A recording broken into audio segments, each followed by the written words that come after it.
Unified 911, anong matutulong namin sa'yo? Anya ti maitulong mi ken kapo. Anong may tatabang ko sa Unsay imo? akong ikatabang nimo? Ngini makadabang na misal ka no. Sa anumang wika o dialekto, may tulong na darating sa iyo.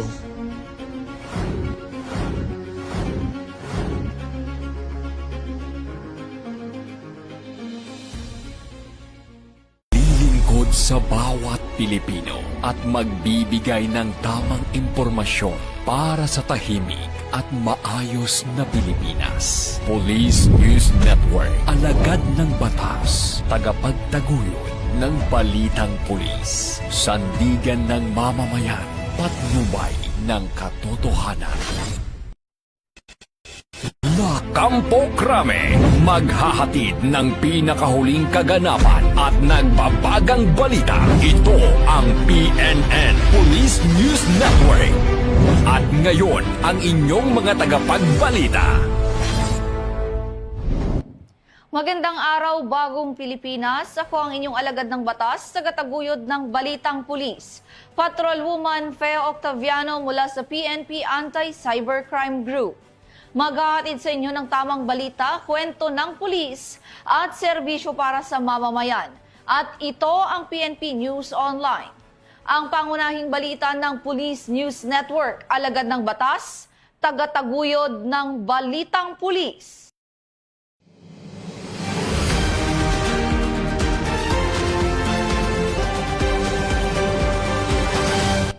Narito ang mga balitang hatid ng ating PNN correspondents mula sa iba't ibang panig ng bansa.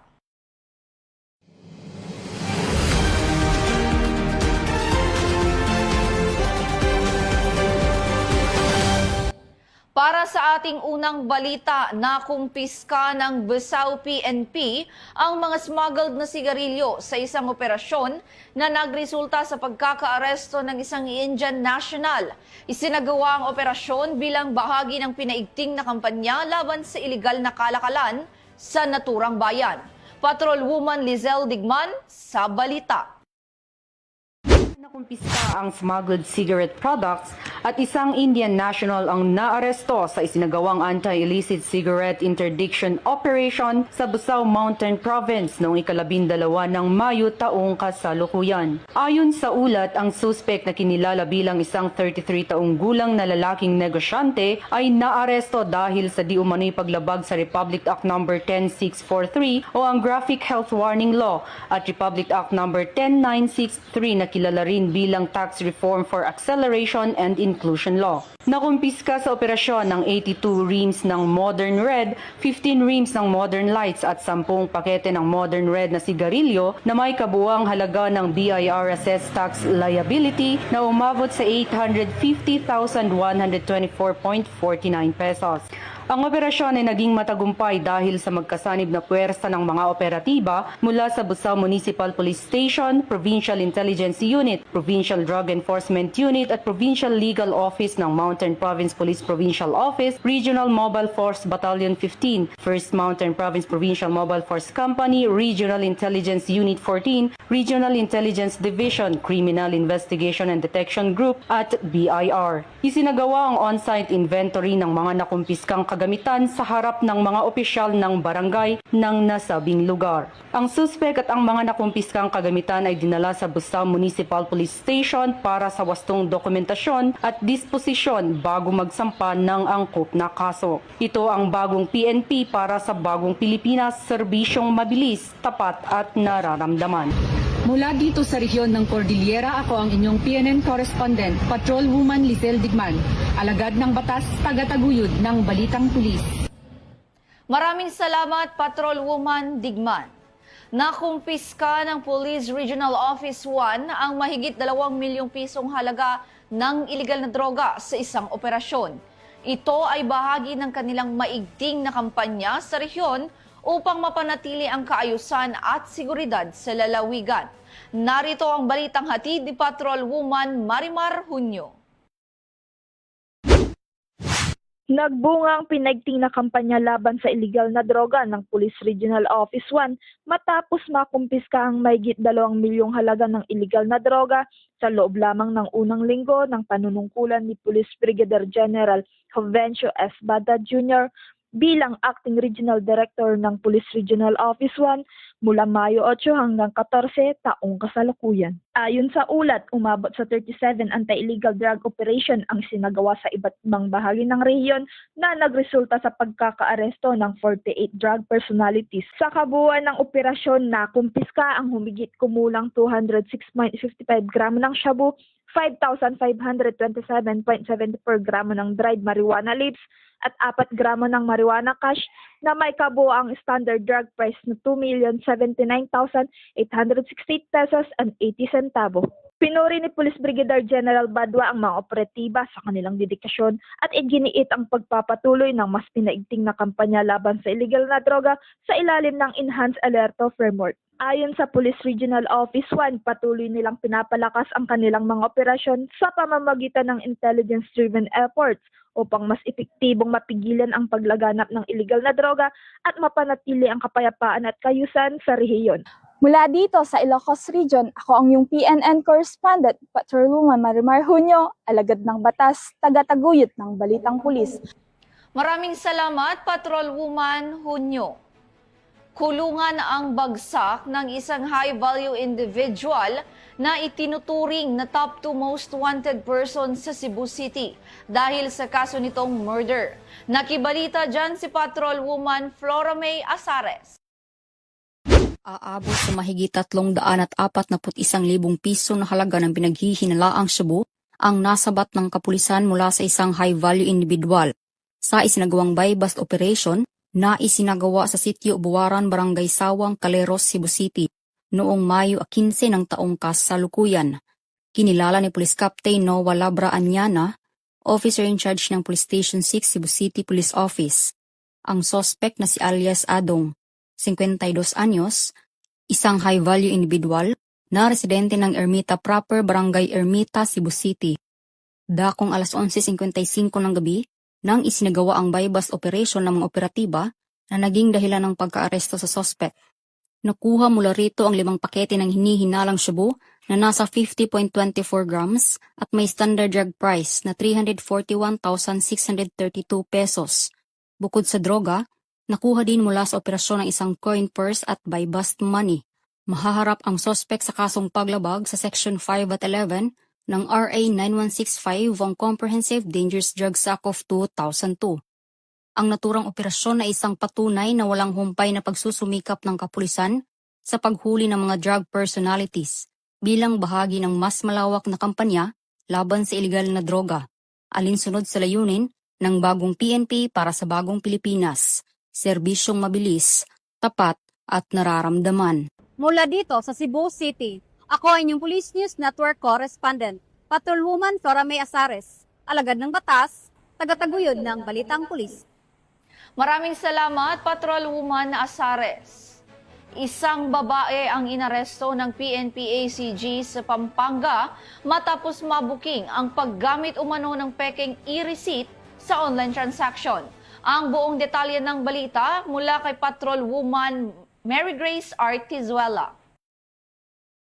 Sa reklamo ng isang businesswoman na biktima ng online scam, agad na kumilos ang mga operatiba ng Regional Anti-Cybercrime Unit 3 upang magsagawa ng entrapment operation sa San Fernando, Pampanga laban sa isang online scammer.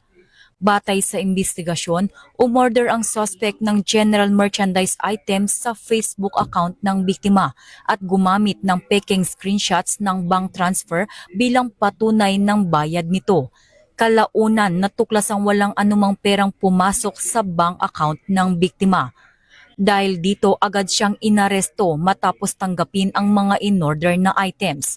Nahaharap ngayon ang suspect sa paglabag sa Article 315, swindling o estafa ng Revised Penal Code. Muling nagpaalala ang PNP-ACG sa publiko na tiyaking beripikado ang mga natatanggap na resibo ng bayad bago maglabas o magpadala ng mga items at makipag-ugnayan sa pinakamalapit na impilan ng pulisya sa opisyal na communication channels ng PNP. Ito ang PNP para sa bagong Pilipinas, serbisyong mabilis, tapat at nararamdaman. Mula dito sa Campo Crame, ako ang inyong PNN correspondent, Patrolwoman Mary Grace Artizuela, nagbabalita para sa Police News Network, alagad ng batas, tagataguyod ng Balitang Pulis. Maraming salamat, Patrolwoman Artizuela.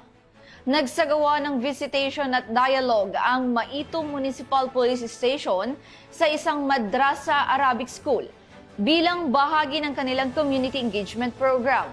Layunin ng aktibidad na palakasin ang ugnayan ng pulisya at mga paaralan sa naturang lugar.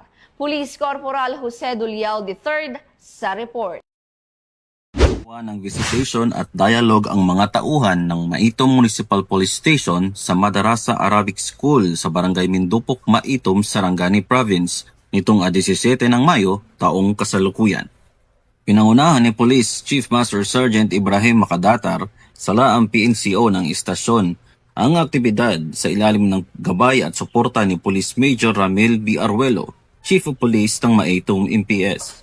Dumalo sa aktibidad ang mga mag-aaral at guro ng nasabing paaralan. Sa isinagawang dialogo, tinalakay ang kahalagahan ng pagpapanatili ng kapayapaan at kaayusan, pakikilahok ng mamamayan sa crime prevention initiatives, at pagsusulong ng pagkakaisa, respeto at cultural understanding sa komunidad.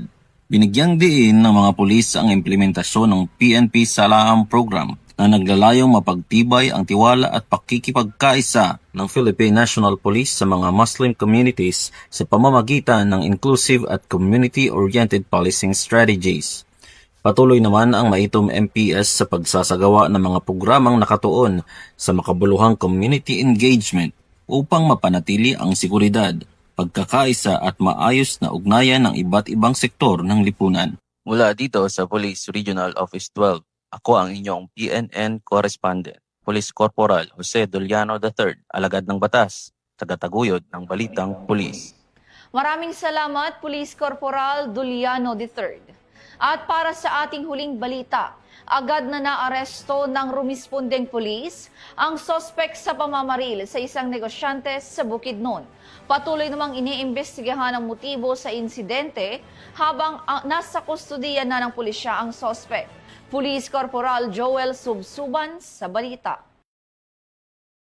Na naaresto ng mga pulis ang suspect sa pamamaril na naganap sa Buntao Street, Barangay Utso, Malaybalay City, Bukidnon noong umaga ng Mayo 15, 2026.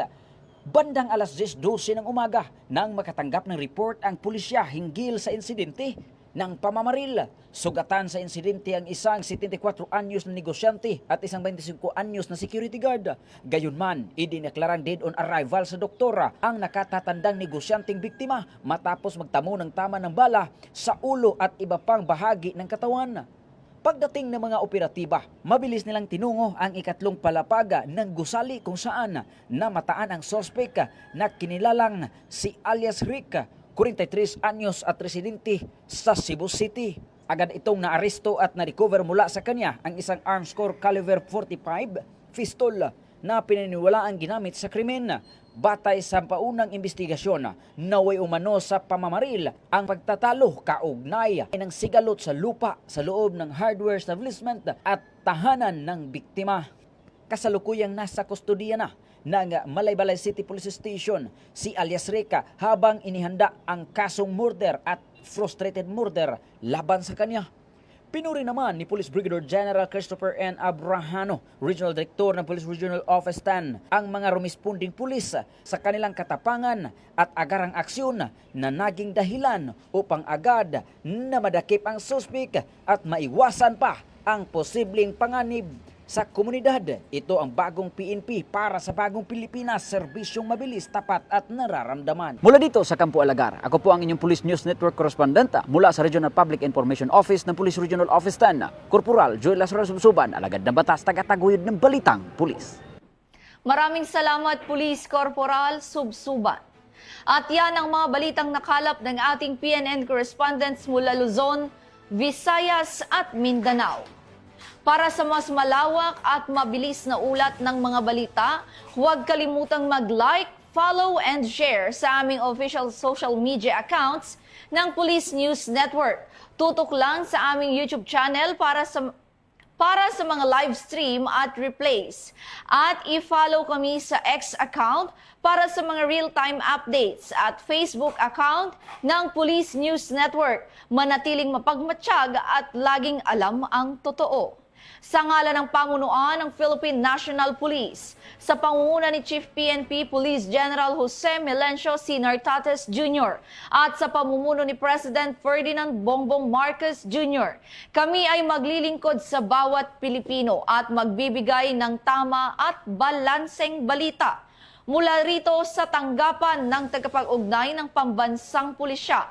Ako ang iyong alagad ng batas, tagataguyod ng Balitang Pulis. Ako po si Patrolwoman Fe Octaviano ng PNP Anti-Cybercrime Group. Maghahatid ng tamang balita, kwento ng pulis at serbisyo para sa mamamayan. At ito ang PNP News Online, ang pangunahing balita ng Police News Network.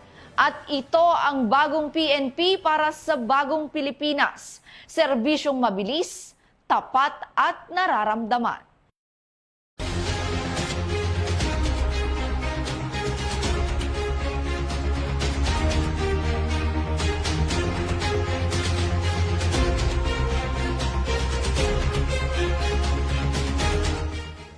Police News Network, alagad ng batas, tagapagtaguyod ng balitang pulis.